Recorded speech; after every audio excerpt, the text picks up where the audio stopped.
starting to finishing up all the sandings of the parts that you see here.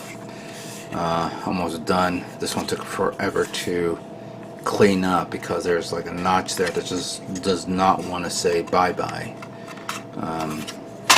This one took me also a little bit forever as well, but I was able to get rid of it. Some parts I needed to like work with and sand it down a lot more, like parts that had to be stuck on so I can go around the curvature so it looks good. The one thing that I was a bit worried was the clear part. Now I haven't even taken apart the head yet, which I'm about to do soon. And there's like some small little areas I had to work with, but I was more worried about this clear part. So what I did was, before I begin, this part had two entry points. I'm going to show it to you. In the manual it shows there was one entry point to the ends here, if you guys can see that. So there, which is no big deal because there's a part there that covers it, but it's that part here that I was a bit worried about. Now when I cut this, I made sure that I cut it as, you know, as best as I possibly can, but there's always that little notch that you have to work with here. So I have two sanding sticks that I'm going to use right now. I'm going to use the rough one, which is the 400, and then I'm going to sand it down. I'm going to use this as a test.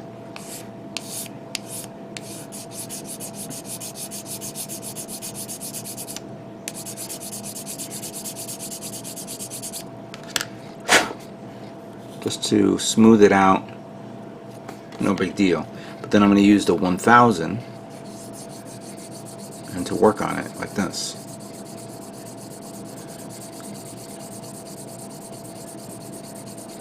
Don't do a lot of pressure, just do like, you know, a light push while you're going back and forth. So you see there it's nice and smooth. And if I had, I believe I have a 1200 and a 1500, I'm going to try to pull that out and smooth that out as well, so it should be nice and clear and buffed. So with this part,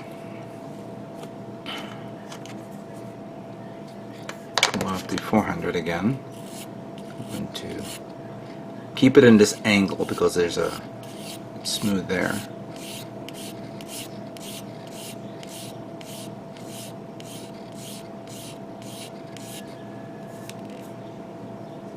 A little bit more just to get rid of it. Then we'll just go to 1000 and then just do a light buff. If I had, you know what?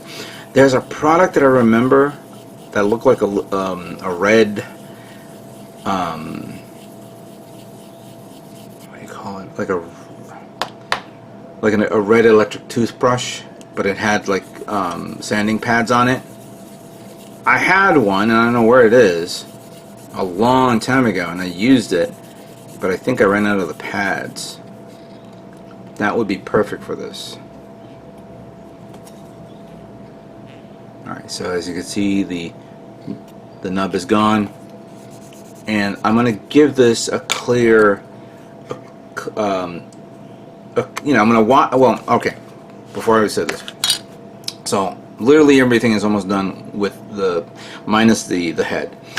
But once I'm done with this, I'm going to put this in a container and I'm going to wash it with soap and water, let it dry for about a day, and then I want to begin priming. But I want to wash it, you know, get rid of all of the debris and gunk off it before we begin. And, well, there's some other stuff that I wanted to mention, but we'll talk about that later. So, let me continue on.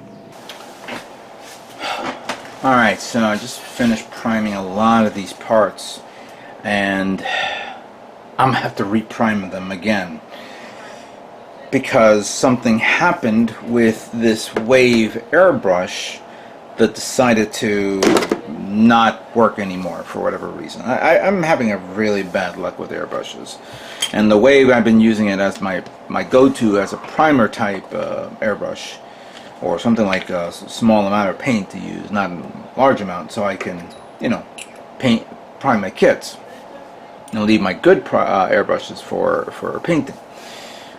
To give you an example, let me see if I could find one here. Some of this, like this one right here, it primed pretty good, but during the course of it priming, little bumps of paint hits the part, and and even though it's smooth, I know that eventually when I give it the other coat, it's gonna look good. You feel it in by the touch of your hand, and I don't know if it's either I'm doing something wrong with me applying the primer and the thinner mixture, or there's a problem with the airbrush.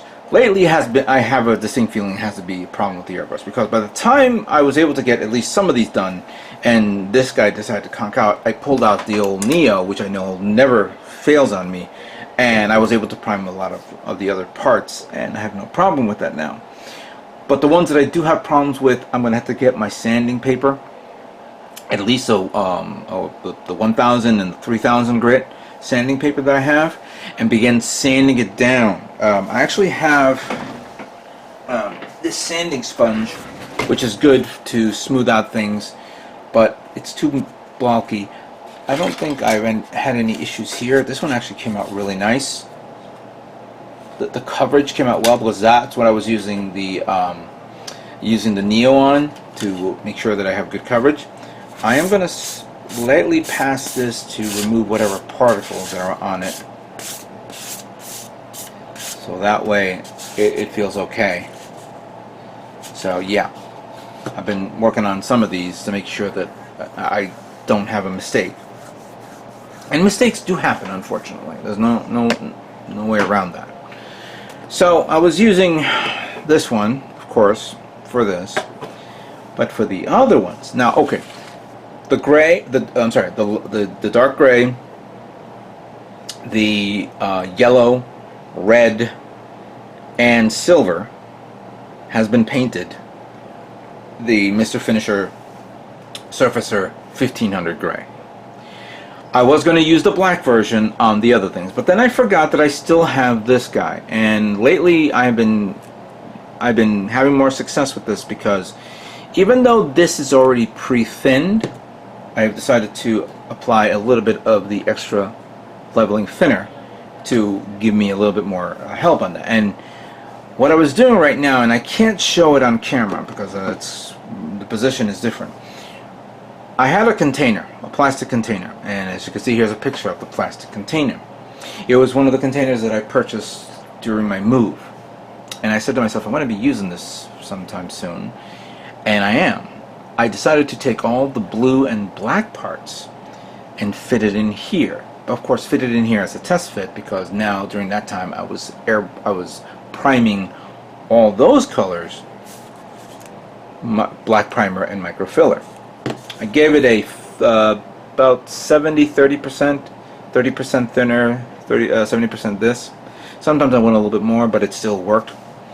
And I had my fan on, I had the booth on, and what I did was that once I finished painting one part, I went to the container, I opened up the lid, I put it in there, and I have that sealed so no particles will fall on it.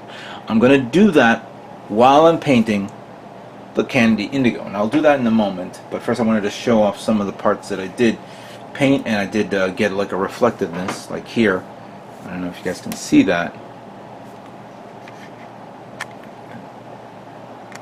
So as you can see, it's a little reflective right there. That's good enough.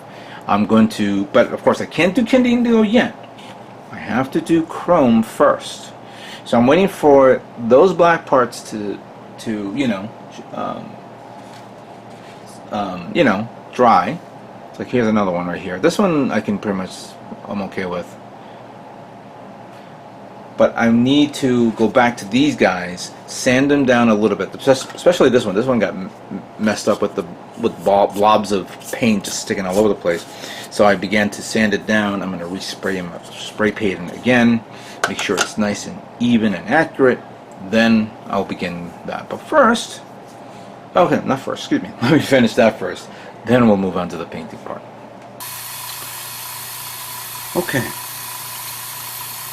All the black parts are now dry. I see some dust here and there, but using a microfiber cloth, I begin to wipe it off, blow off a little bit of the excess dust bunnies, you could say, so that at least you could see the reflectiveness.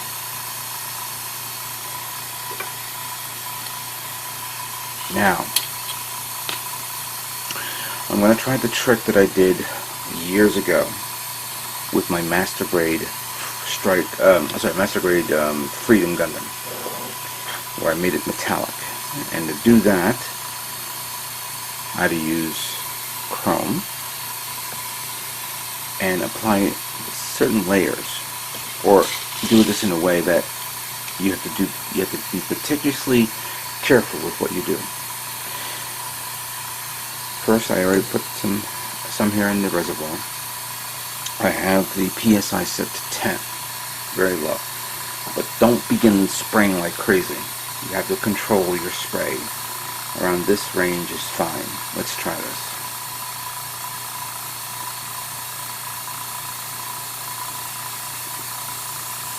Let it catch around the area.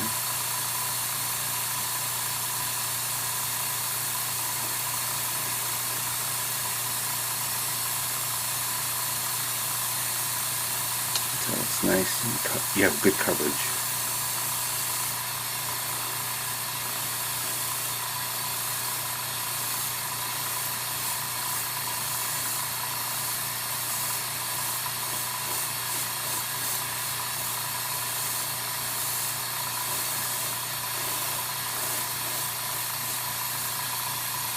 See that? That is so cool when I use this product. I haven't used this in a long time. Do a little breeze of air, and now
I could have been doing this on the bigger parts, but I'll be here forever. Just wanted to show you this.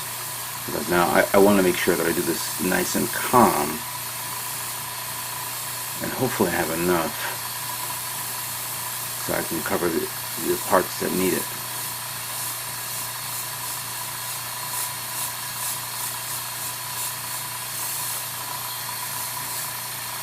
In reality, I just realized a mistake that I just made. This is the black part. This black part does not need this, nor does that. But it's good to show it off as an example. But no problem, no worries. Because right now, what I'm doing right now is I should be doing this on the purple parts. These are the black parts, so, I'm sorry, I made a mistake there. But I'm gonna, actually, this is purple or black? No, this is black, so I'm not gonna touch this. But this is purple. Is it? No, I'm second guessing myself. Check the manual. I timed a lot of parts here and I keep forgetting what it's going. Yeah, that's purple. Or purplish. So, let's do this.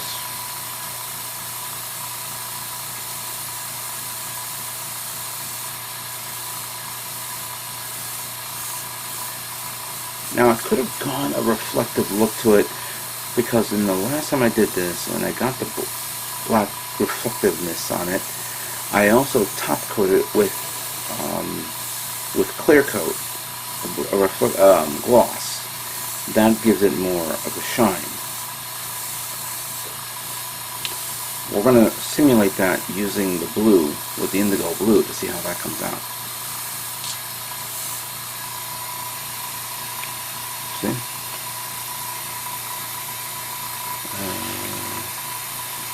Use this one because this is also purple, and this is nice and reflective, as you can see.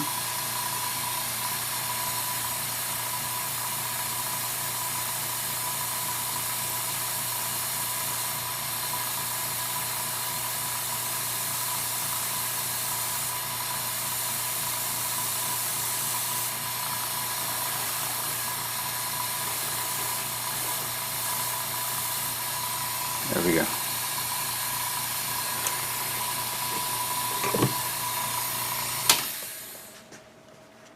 Now, using my microfiber cloth, I will polish it up. I'm going to probably end up doing this just to keep it consistent, because in reality I don't know how well it will look when I apply the metallic black, and I just realized that maybe it does a different look to it, but that black is so thick you probably won't even see this. But by me wiping it and buffing it up a bit, this will enhance the part a little bit more.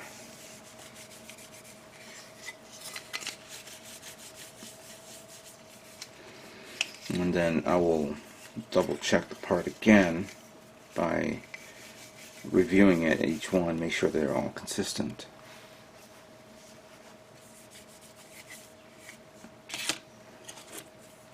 This one had the best shine, you could say.